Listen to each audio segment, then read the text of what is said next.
అందరికీ నమస్కారం. హైదరాబాద్‌లోని ఒక ఖరీదైన గేటెడ్ కమ్యూనిటీలో అడుగు పెట్టగానే అందరి కళ్ళు స్వర్ణకమలం విల్లా పైనే పడతాయి. అది ఇల్లులా కాదు, ఒక ఆధునిక రాజభవనంలా వెలిగిపోతుంటుంది. పోర్చ్‌లో నిలిపి ఉన్న బెంచ్ కార్, క్రమశిక్షణతో పెంచిన రంగురంగుల తోట ఆ ఇంటి యజమాని హోదాను గర్వంగా చాటుతుంటాయి. కానీ ఆ ఖరీదైన రంగుల వెనక ఆ ఇంటి గోడల మధ్య ఉండాల్సిన మనుషుల మమకారం మాత్రం ఎప్పుడో ఆవిరైపోయింది. పైకి కనిపిస్తున్న ఆ మెరుపంతా కేవలం అలంకారమే తప్ప లోపల మనసులను కలిపే అనురాగం మాత్రం మచ్చుకైనా కనిపించదు. ఆ ఇంటి పెద్ద రామచంద్రయ్య గారు. ఆయన వయసు 72 ఏళ్ళు. ఆయనకి ఆస్తమా ఉంది. ఒకప్పుడు హెడ్ మాస్టర్గా పనిచేసి రిటైర్ అయ్యారు. తన జీవితాంతం ఎంతో క్రమశిక్షణతో ఉంటూ రూపాయి రూపాయి పొదుపు చేసి తన ఒక్కగానొక్క కొడుకు విక్రమ్ని గొప్పగా చదివించారు. తండ్రి కష్టానికి తగ్గట్టే విక్రమ్ ఇప్పుడు ఒక పెద్ద ఇంటర్నేషనల్ కంపెనీలో వైస్ ప్రెసిడెంట్గా మంచి హోదాలో ఉన్నాడు. కానీ విక్రమ్ భార్య శ్రావణి ఆలోచనలు మాత్రం వేరు. ఆమెకి బంధాల కంటే సోషల్ స్టేటస్, బయటి లోకానికి కనిపించే ఆడంబరాలే ముఖ్యం. పాతకాలం పద్ధతులతో ఉండే మావగారు ఆ విలాసవంతమైన ఇంట్లో ఉండడం ఆమెకు అస్సలు నచ్చేది కాదు. ఆయన అక్కడ ఉండడం తన స్టేటస్కి తక్కువ అని ఆమె ఫీలింగ్. వారందరినీ కలిపే ఒకే ఒక బంధం విక్రమ్ శ్రావణిల 5 ఏళ్ల కొడుకు చిన్ను. ఆ పిల్లాడికి తన తాతయ్యే ప్రాణం. రామచంద్రయ్య గారికి తన మనవడే ప్రపంచం. ఆ ఇంట్లో నిజమైన నవ్వులు, ప్రేమ కనిపిస్తున్నాయంటే అది వీరిద్దరి వల్లే. ఒకరోజు సాయంత్రం శ్రావణి తన స్నేహితురాలతో కలిసి హాల్లో కిటీ పార్టీ చేసుకుంటోంది. అందరూ సరదాగా కబుర్లు చెప్పుకుంటున్నారు. సరిగ్గా అదే సమయంలో పక్క గదిలో ఉన్న రామచంద్రయ్య గారికి ఆస్తమా వల్ల ఒక్కసారిగా దగ్గు మొదలైంది. ఆ గది తలుపులు దాటుకొని ఆయన దగ్గుతున్న శబ్దం హాల్లోకి గట్టిగా వినిపించింది. అది విన్న శ్రావణి స్నేహితురాళ్ళు మాటలాపి ఒకరి మొహం ఒకరు చూసుకుంటూ వెటకారంగా నవ్వుకున్నారు. వారిలో ఒకరు, "ఏంటి శ్రావణి, మీ ఇంట్లో ఏదో పాతకాలపు రేడియో మోగుతున్నట్టు ఆ శబ్దాలేంటి? ఈ రోజుల్లో కూడా ఇలాంటివి భరించే వాళ్ళున్నారా?" అని ఒక స్నేహితురాలు నవ్వుతూ వెటకారంగా అంది. ఆ వెటకారపు నవ్వులు శ్రావణి ఆహాన్ని నిలువున దహించేశాయి. పార్టీ అయిపోయి ఫ్రెండ్స్ అందరూ వెళ్ళిపోయారు. సరిగ్గా అదే సమయానికి విక్రమ్ ఆఫీస్ నుండి అలసిపోయి ఇంటికి రావడం చూసి అప్పటిదాకా లోపల అణచిపెట్టుకున్న ఆవేశం ఒక్కసారిగా కట్టలు తెంచుకుంది. అగ్నిపర్వతం బద్దలైనట్లు ఆమె విక్రమ్ మీద విరుచుకుపడింది. "చూడు విక్రమ్, ఈ ఇంట్లో ఆయనన్నా ఉండాలి, లేకపోతే నేనన్నా ఉండాలి. ఏదో ఒకటి నువ్వే తేల్చుకో. ఆ దగ్గు శబ్దాలు, ఆయన పాత అలవాట్లు నేను భరించలేకపోతున్నాను. ఆయన వల్ల నా ఫ్రెండ్స్ ముందు పరువు పోతుంది. నేనిక ఒక్క నిమిషం కూడా ఓపిక పట్టలేను. రేపు తెల్లారేసరికి ఆయన ఈ ఇంట్లో ఉండకూడదు. ఎక్కడికి వెళ్తావో, ఏం చేస్తావో నాకు అనవసరం. ఆయనకు ఏదో ఒక దారి చూపిస్తావో, లేక నన్నే వెళ్ళిపోమంటావో నీ ఇష్టం" అని శ్రావణి కఠినంగా ముఖం మీదే కొట్టినట్టు చెప్పేసింది. ఆ రాత్రి విక్రమ్కు నిద్ర పట్టలేదు. భార్య కోపం, తండ్రి మీద ప్రేమ మధ్య నలిగిపోయాడు. చివరికి శ్రావణి పంతం ముందు తండ్రిని వదులుకోవడానికి సిద్ధపడ్డాడు. మరుసటి రోజు ఉదయం రామచంద్రయ్య గారి గదిలోకి వెళ్ళాడు. రామచంద్రయ్య గారు అప్పుడే స్నానం చేసొచ్చి భార్య ఫోటో ముందు దీపం వెలిగిస్తున్నారు.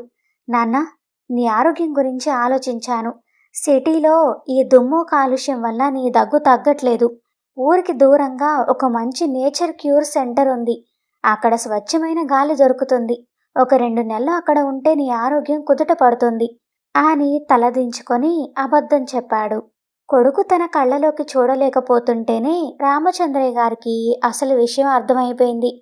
ఆయన బాధని దిగమింగుకొని, "సరే విక్రమ్, నీకు ఏది మంచిదనిపిస్తే అలాగే చేద్దాం" అన్నారు.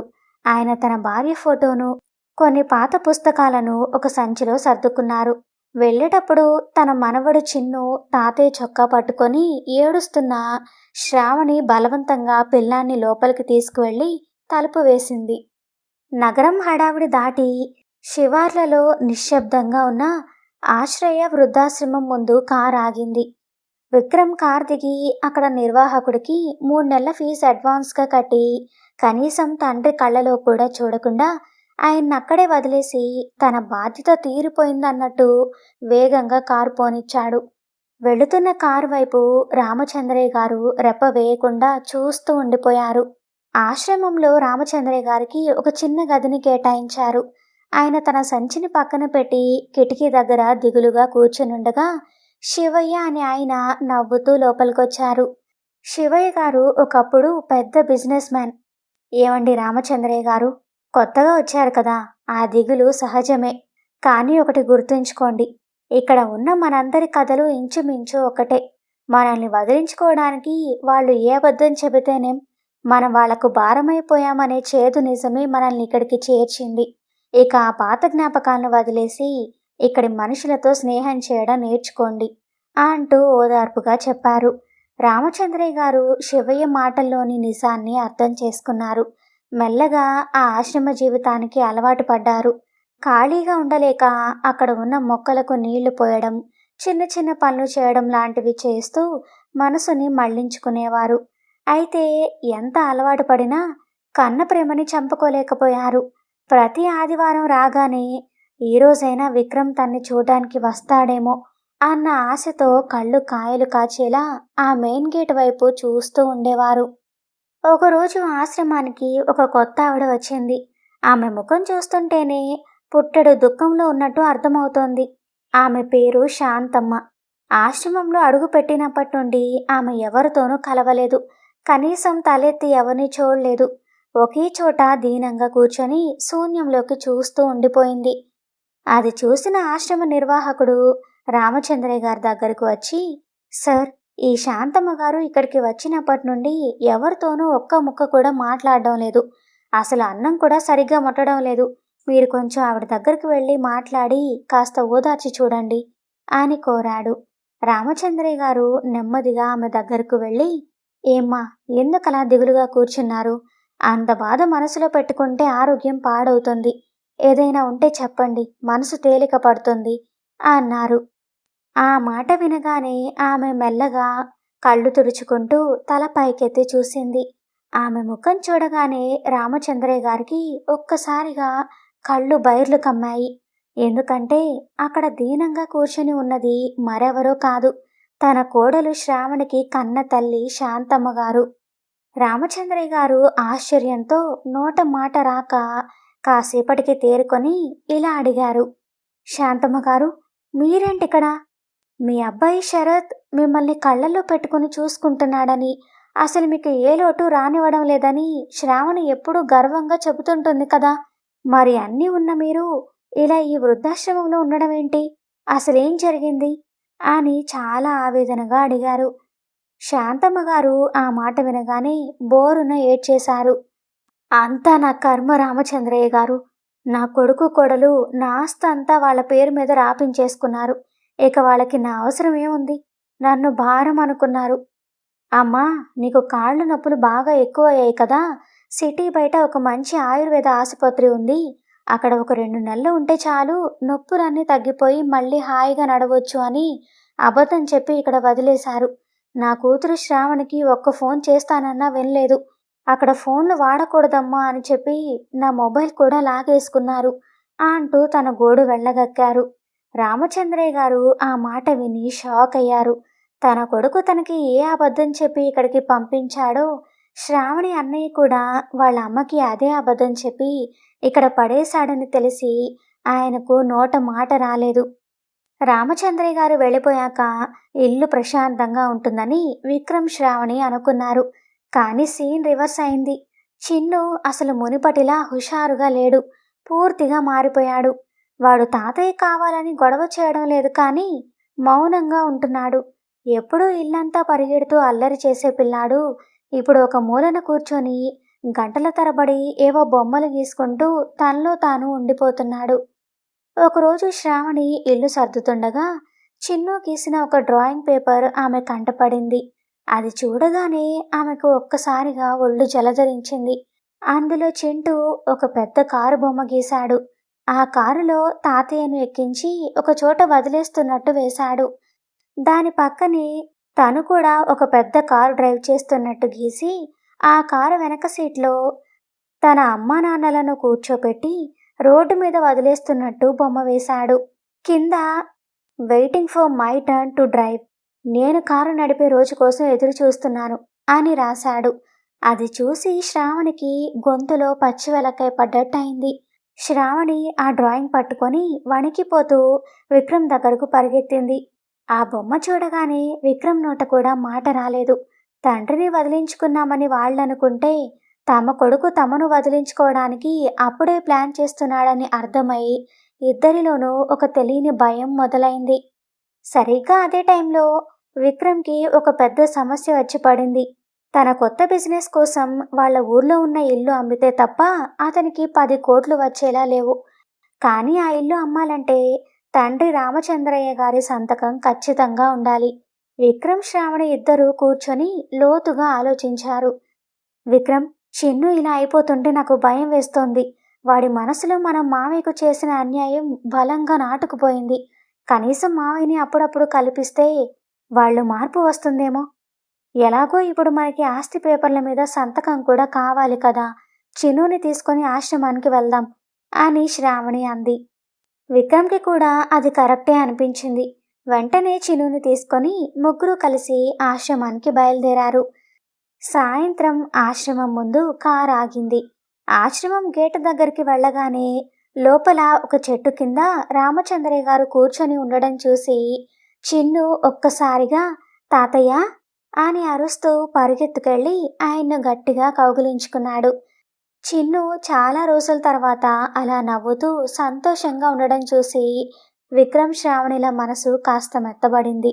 రామచంద్రయ్య గారు చిన్నుని దగ్గరికి తీసుకొని వాడి తల నిమురుతూ మురిసిపోయారు. ఏరా మనవడా, వచ్చావా? తాతయ్య గుర్తున్నాడా నీకు అంటూ వాణ్ణి గట్టిగా హత్తుకున్నారు. అది చూసి విక్రమ్ శ్రావణి ఇద్దరూ ఒకరి మొహం ఒకరు చూసుకున్నారు. విక్రమ్ మెల్లగా తండ్రి వైపు అడుగులు వేసి, నాన్నగారు బావున్నారా? మిమ్మల్ని ఇక్కడ వదిలేసి వెళ్ళినప్పటి నుండి మాకు అస్సలు మనశ్శాంతి లేదు నాన్న. మిమ్మల్ని చూడాలనిపించి వెంటనే బయలుదేరొచ్చాం అన్నాడు చాలా సాదాసీదాగా, నిజంగానే బాధపడుతున్నట్టు నటిస్తూ. శ్రావణి కూడా వెంటనే గొంతు మార్చి, అవును మామయ్య గారు, చిన్ను కూడా మీకోసం బాగా బెంగ పెట్టుకున్నాడు. అందుకే మిమ్మల్ని ఒకసారి చూసి వెళ్దామని వచ్చాం.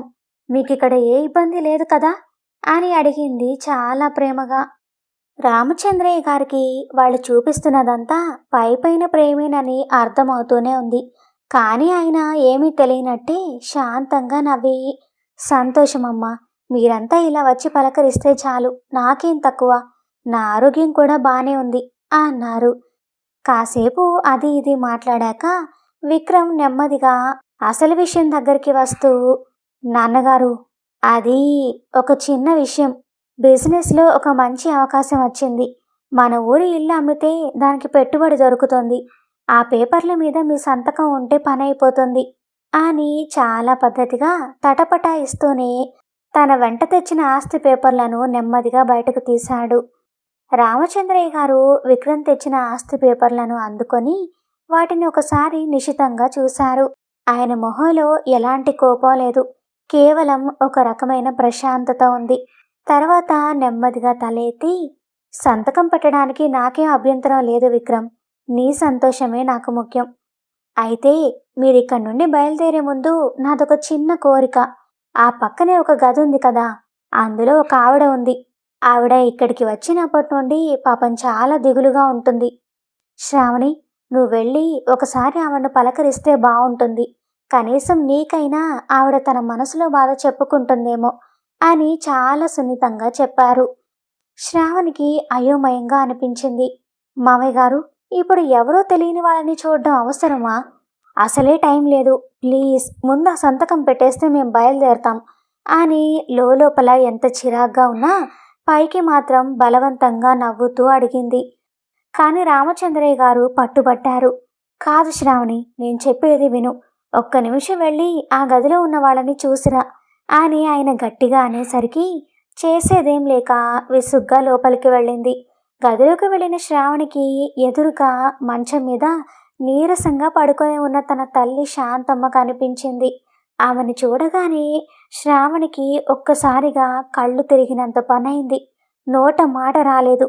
షాక్కి గురై అలా నిలబడిపోయింది. అమ్మా అని గట్టిగా కేక వేస్తూ పరుగున వెళ్ళి తల్లిని హత్తుకుంది శ్రావణి. కళ్ళ వెంట నీళ్లు కారుతుండగా, అమ్మా నువ్వేంటి ఇక్కడున్నావు? అన్నయ్యేమో నిన్ను సిటీలో పెద్ద హాస్పిటల్లో జాయిన్ చేశానని చెప్పాడే. అక్కడ నీకు ట్రీట్మెంట్ జరుగుతోంది, నువ్వు హాయిగా ఉన్నావని కదా మాకు చెప్పాడు. మరి ఇక్కడికెలా వచ్చావు అని ఏడుస్తూ అడిగింది. శాంతమ్మ గారు వెక్కి వెక్కి ఏడుస్తూ తన కొడుకు తనను ఎలా మోసం చేసి ఇక్కడ వదిలేశాడో అంతా చెప్పింది. బయట ఉన్న విక్రమ్కి కూడా ఆ మాటలు వినగానే కళ్ళలో నీళ్లు తిరిగాయి. రామచంద్రయ్య గారు మెల్లగా విక్రమ్ని తీసుకొని ఆ గదిలోకి వెళ్లారు. అక్కడ తల్లిని పట్టుకుని ఏడుస్తున్న శ్రావణిని, దీనంగా ఉన్న శాంతమ్మ గారిని చూసి విక్రమ్ తలదించుకున్నాడు. రామచంద్రయ్య గారు విక్రమ్ భుజం మీద చేయి వేసి భారంగా నిట్టూరుస్తూ, చూసావా విక్రమ్, కర్మ అనేది ఎప్పుడూ వడ్డీతో సహా తిరిగొస్తుంది. మీరిద్దరూ కలిసి నన్ను ఇక్కడ ఎలా అయితే వదిలేశారో అచ్చం అలాగే శ్రావణి వాళ్ళ అన్నయ్య కూడా వాళ్ళ అమ్మకు అబద్ధం చెప్పి ఇక్కడే వదిలేశాడు. అంటే శ్రావణి నా విషయంలో ఏ తప్పైతే చేసిందో సరిగ్గా అదే శిక్ష ఆమెకు తన తల్లి రూపంలో తగిలింది. మనం ఇతరుల కోసం గోతిని తవ్వితే రేపు మనమే అందులో పడతాం, లేదంటే మన వాళ్ళు పడతారు. రేపు మీ పరిస్థితి కూడా ఇంతే విక్రమ్. మీరు మాకు ఏం చేస్తున్నారో మీ కొడుకు చిన్ను ప్రతిదీ గమనిస్తున్నాడు. పిల్లలు మనం చెప్పే మాటల కంటే మనం చేసే పనులని త్వరగా నేర్చుకుంటారు. ఈరోజు మీరు మమ్మల్ని ఇలా రోడ్డున పడేస్తే రేపు వాడు కూడా సరిగ్గా ఇదే నేర్చుకుంటాడు. రేపు మీరు ముసలి వాళ్ళయ్యాక మిమ్మల్ని కూడా ఇలాగే ఏదో ఒక ఆశ్రమం గేటు దగ్గర దింపేసి వాడు వెళ్ళిపోతాడు. అప్పుడు కానీ మీకు ఈరోజు మీరు చేసిన తప్పు ఎంత పెద్దదో అర్థం కాదు. ఆస్తులు ఈరోజు వస్తాయి, రేపు పోతాయి. కానీ ఒకసారి పోయిన బంధాలు, గౌరవం మళ్ళీ తిరిగి రావు నాన్న. ఆయన మాటలు వింటుంటే విక్రమ్ శ్రావణిలకి చెంప చెళ్ళుమనిపించినట్టు అనిపించింది. ఆయన చెప్పిన ప్రతి మాట వాళ్ళ మనసును సూటిగా తాకింది. అదే సమయంలో వాళ్లకు ఇంట్లో చిన్ను గీసిన ఆ బొమ్మ గుర్తొచ్చింది. శ్రావణికి అసలు నిజం బోధపడింది. ఒక్క నిమిషం క్రితం వరకు ఆస్తి పేపర్ల మీద సంతకం కోసం ఆరాటపడ్డ ఆమె ఇప్పుడు ఆ కాగితాలను చూడ్డానికి అసహ్యించుకుంది. పరుగున వెళ్ళి రామచంద్రయ్య గారి కాళ్ల మీద పడిపోయింది. మావయ్య గారు, మమ్మల్ని క్షమించండి. మీరు ఇంట్లో ఉంటే మాకు అడ్డంకి అని, స్వేచ్ఛ ఉంటుందని మిమ్మల్ని ఒక భారంగా భావించి ఇక్కడ పడేశాం. కానీ నా కన్న తల్లిని ఈ స్థితిలో చూశాక, రేపు నా కొడుకు నాకు ఇదే గతి పట్టిస్తాడని గుర్తొచ్చాక గాని నాకు బుద్ధి రాలేదు. మేము చేసిన పాపానికి ఇక్కడ నా తల్లి శిక్ష అనుభవిస్తోందని ఇప్పుడు అర్థమైంది మావయ్య గారు. ఆస్తి కోసం సంతకం అడగడానికి వచ్చిన మాకు అసలు ఆస్తి మీరేనని అర్థమైంది మావయ్య గారు. ప్లీజ్ మాతో ఇంటికి వచ్చేయండి అని వెక్కి వెక్కి ఏడుస్తూ ఆయన పాదాలను తన కన్నీళ్లతో తడిపేసింది. విక్రమ్ కూడా పశ్చాత్తాపంతో కుమిలిపోయాడు. తన జేబులో ఉన్న ఆస్తి పేపర్లను బయటకు తీశాడు. అప్పటిదాకా 10 కోట్లు తెచ్చి పెడతాయనుకున్న ఆ కాగితాలు ఇప్పుడు తన తండ్రి ప్రేమ ముందు గడ్డిపోచలా అనిపించాయి. అందరూ చూస్తుండగానే వాటిని ముక్కలు ముక్కలుగా చింపి గాల్లో విసిరేశాడు. నాకు ఏ ఆస్తి వద్దు నాన్న. నా తండ్రిని నేనే వెళ్ళగొట్టానని రేపు నా కొడుకు నన్ను నిలదీస్తే సమాధానం చెప్పలేను. నా కొడుకు కళ్ళలో నేను దోషిగా మిగిలిపోలేను. రేపు నా కొడుకు నన్ను వదిలేస్తాడేమో అన్న భయం కంటే నా తండ్రిని నేను పోగొట్టుకున్నానన్న బాధే ఇప్పుడు ఎక్కువగా ఉంది.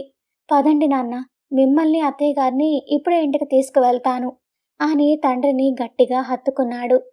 రామచంద్రయ్య గారు విక్రమ్ కళ్ళలో నీళ్లు తుడిచి, సరే నాన్న, జరిగిందేదో జరిగిపోయింది, ఇక పదండి ఇంటికి వెళ్దాం అని ఎంతో ప్రేమగా అన్నారు. అది వినగానే చిన్ను గెంతేస్తూ వచ్చి తాతయ్య చేయి గట్టిగా పట్టుకున్నాడు. తాతయ్య, ఇక నిన్ను ఎక్కడికి వెళ్ళనివ్వను, ఎప్పుడు నా దగ్గరే ఉండాలి అని మురిపెంగా చెబుతుంటే అందరి కళ్ళలో ఆనంద బాష్పాలు చిందాయి. శ్రావణి మెల్లగా తన తల్లి శాంతమ్మ దగ్గరికి వెళ్ళి ఆవిడ చేతులు పట్టుకొని, పదమ్మ, మనం మన ఇంటికి వెళ్దాం. అన్నయ్య నిన్ను ఇక్కడ వదిలేసినా ఇకపై నీ బాధ్యత అంతా నాది. నువ్వు నా దగ్గరే ఉంటావు. మనవడు చిన్నుతో ఆడుకుంటూ హాయిగా ఉండొచ్చు. నిన్ను కంటికి రెప్పలా చూసుకోవడం నా బాధ్యతమ్మా అని భరోసా ఇచ్చింది. ఆ మాటలు వినగానే శాంతమ్మ గారి కళ్ళలో ఆనంద బాష్పాలు సుడులు తిరిగాయి. తన కన్న కొడుకు తనను భారమని వదిలేస్తే కూతురు వచ్చి అక్కున చేర్చుకుంటుందని ఆమె ఊహించలేదు. తన కూతురిలో వచ్చిన మార్పు చూసి ఆవిడ మనసు నిండిపోయింది. విక్రమ్ కూడా శాంతమ్మ గారి దగ్గరకు వచ్చి, అవునత్తయ్య గారు, మీరిద్దరూ మాతోనే ఉంటారు. మీ ఆశీస్సులు మాకు ఉంటే చాలు అన్నాడు. శాంతమ్మ గారు ఆనందంగా తల ఊపుతూ కార్ దగ్గరికి నడిచింది. చిన్ను ఒక పక్క తాతయ్య చేయి, మరో పక్క అమ్మమ్మ చేయి పట్టుకొని కార్ ఎక్కాడు. విక్రమ్ కార్ స్టార్ట్ చేస్తుండగా ఆ కారు అద్దాల్లో ఆశ్రమం గేటు మెల్లగా కంటికి దూరం అవుతుంటే విక్రమ్ మనసులోని భారం కూడా కరిగిపోయినట్టు అనిపించింది. కారు వెనక సీట్లో తాతయ్య అమ్మమ్మల మధ్య కూర్చున్న చిన్ను వాళ్ళ చేతులు పట్టుకొని ఏదో కథలు చెబుతూ అల్లరి చేస్తున్నాడు. ఆ దృశ్యాన్ని కారు అద్దంలో చూసిన శ్రావణికి కళ్ళు చెమర్చాయి. ఇన్నాళ్ళు ఈ ఆనందాన్ని కదా మేము దూరం చేసుకున్నాం అని ఆమె మనసు కలత చెందింది. అందరూ ఇంటికి చేరుకున్నారు. కారు దిగగానే చిన్ను ఉత్సాహంగా పరిగెత్తుకెళ్ళి తలుపులు తీశాడు. రామచంద్రయ్య గారు ఆ ఇంట్లోకి అడుగు పెట్టగానే ఇన్నాళ్ళు మోసిపోయిన ఆ ఇల్లు ఒక్కసారిగా కలకల్లాడింది. అది కేవలం ఒక ఇల్లులా కాకుండా ఒక పవిత్రమైన దేవాలయంలా అనిపించింది. ఆ రాత్రి భోజనాల దగ్గర అందరూ కలిసి కూర్చున్నారు.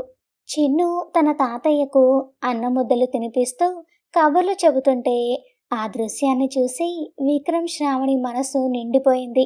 ఇద్దరూ ఒకరినొకరు చూసుకున్నారు. వాళ్ళిద్దరి మనసుల్లో ఇప్పుడొక తెలియని హాయి, ఏదో సాధించినంత తృప్తి కలిగింది. ఆ రాత్రి భోజనాలయ్యాక అందరూ పడుకున్నారు. కానీ విక్రమ్ కళలో మాత్రం నిద్ర లేదు. మనసంతా ఏదో తెలియని అలజడి, పశ్చాత్తాపం. పక్కనే ఉన్న శ్రావణి పరిస్థితి కూడా అంతే. ఇద్దరూ మౌనంగానే బయట వరండాలోకి వచ్చి కూర్చున్నారు. మనం ఎంత పెద్ద తప్పు చేశాం శ్రావణి. స్వేచ్ఛ కోసం కన్నవాళ్ళని రోడ్డున పడేశాం అని విక్రమ్ అంటే శ్రావణి కళ్ళెమ్మట నీళ్ళాగలేదు. కాసేపు మాట్లాడుకున్నాక ఈరోజు చిన్ను పక్కనే పడుకుందాం పదా అని ఇద్దరు వాడి గదిలోకి వెళ్లారు. వాడు హాయిగా నిద్రపోతున్నాడు. బెడ్ పక్కనే ఉన్న టేబుల్ మీద వాడి కలర్ పెన్సిల్స్, ఒక డ్రాయింగ్ పేపర్ కనిపించాయి. విక్రమ్ మెల్లగా ఆ పేపర్ తీసి చూడగానే ఇద్దరి గుండెలు ఒక్కసారిగా బరువెక్కాయి. కళ్ళలో నీళ్ళాగలేదు. ఆ బొమ్మలో చిన్ను ఒక పెద్ద ఇల్లు గీశాడు. ఆ ఇంటికి మా అందమైన ఇల్లు అని పేరు పెట్టాడు. ఇంటి లోపల తాతయ్య, అమ్మ, నాన్న, అమ్మమ్మ అందరూ కలిసి నిలబడి ఉన్నట్టు బొమ్మ వేశాడు. వాళ్ళంతా ఒకరి చేయి ఒకరు పట్టుకొని మొహమంతా నవ్వులతో చాలా సంతోషంగా ఉన్నారు. ఆ బొమ్మ చూడగానే ఆ ఇల్లు ప్రేమానురాగాలతో నిండిపోయినట్టు ఎంతో ముచ్చటగా అనిపించింది. ఆ బొమ్మ కింద చిన్ను వంకర టింకర అక్షరాలతో ఇలా రాశాడు: ఇప్పుడు నాకు కారు అవసరం లేదు. ఎందుకంటే మా అమ్మ నాన్నలను నేనెక్కడికి పంపించాల్సిన అవసరం లేదు. మా తాతయ్య ఇకపై మాతోనే ఉంటారు. మేమందరం ఎప్పుడూ ఇలాగే కలిసి ఉంటాం. I love my family. ఆ మాటలు చదవగానే విక్రమ్ శ్రావణిల గుండెలు ద్రవించుకుపోయాయి. ఒకప్పుడు నేను కారు నడిపే రోజు కోసం ఎదురు చూస్తున్నాను అని రాసి తమ తప్పును వేలెత్తి చూపిన ఆ పసివాడే ఈరోజు తమను క్షమించి ఆ కారే అవసరం లేదని చెప్తూ వాళ్ళని తన ప్రేమలో బంధించేశాడు. శ్రావణి కళ్ళలో నీళ్లతో నిద్రపోతున్న చిన్ను తల నిమురుతూ మనసులోనే, మేము వయసులోనే పెద్దవాళ్ళం నాన్న, కానీ మనుషుల విలువ తెలుసుకోవడంలో నీకంటే చాలా చిన్నవాళ్ళం. మాకు జన్మనిచ్చిన వాళ్ళని మేము భారంగా చూస్తే మాకు పుట్టిన నువ్వు మాకు బుద్ధి చెప్పావు. మమ్మల్ని క్షమించు నాన్న అని అనుకుంది. విక్రమ్ ఆ బొమ్మను గుండెలకు హత్తుకొని చిన్ను నుదుటిపై ముద్దు పెట్టుకున్నాడు. ఆ పసివాడు నేర్పిన పాఠంతో వాళ్ళ ఇల్లు ఇప్పుడు నిండుగా మారింది. కన్నవారి ప్రేమే అసలైన ఆస్తి అని, ఆ ప్రేమ ఉన్న చోటే నిజమైన స్వర్గం ఉంటుందని ఆ కుటుంబం తెలుసుకుంది. ఫ్రెండ్స్, ఈ కథ ముగిసి ఉండొచ్చు, కానీ ఇది మనందరికీ ఒక కనువిప్పు. వెళ్లే ముందు ఈ 2 నిజాలు ఒకసారి గుర్తు చేసుకోండి. మొదటిది, మనం ఈరోజు చేసే అన్యాయం రేపు ఖచ్చితంగా మనల్ని వెతుక్కుంటూ వస్తుంది. మామగారిని ఇంటి నుండి పంపించిన శ్రావణికి తన కన్న తల్లే అదే పరిస్థితిలో కనిపించిందంటే కర్మ అనేది తిరిగి మన దగ్గరికి వస్తుందని చెప్పడానికి ఇంతకంటే నిదర్శనం ఏముంటుంది? రెండవది, పిల్లలకు మీరు చెప్పే మాటల కంటే మీరు చేసే పనులే పెద్ద పాఠాలు. మీరు మీ పెద్దవాళ్ళను ఎలా చూసుకుంటే రేపు మీ పిల్లలు మిమ్మల్ని అలాగే చూసుకుంటారు. ఈరోజు మీరు మీ తండ్రిని రోడ్డున పడేస్తే రేపు మీ కొడుకు మిమ్మల్ని బయటకు పంపడానికి ఒక్క నిమిషం కూడా ఆలోచించడు. ఎందుకంటే వాళ్ళకి అది అన్యాయం కాదు, మీరు నేర్పిన పాఠం. కన్నవారి కడుపు నింపితే చాలు, దేవుడు మన కష్టాలన్నీ తీరుస్తాడు. మీ తల్లిదండ్రులను ప్రేమించండి. ఆ ప్రేమే మీ ఇంటిని స్వర్గం చేస్తుంది. ఈ కథ మీ మనసుకు నచ్చితే మీ తల్లిదండ్రుల పట్ల మీకున్న ప్రేమను ఒక లైక్ ద్వారా తెలియజేయండి. మీ అభిప్రాయాన్ని తప్పకుండా కామెంట్ చేయండి.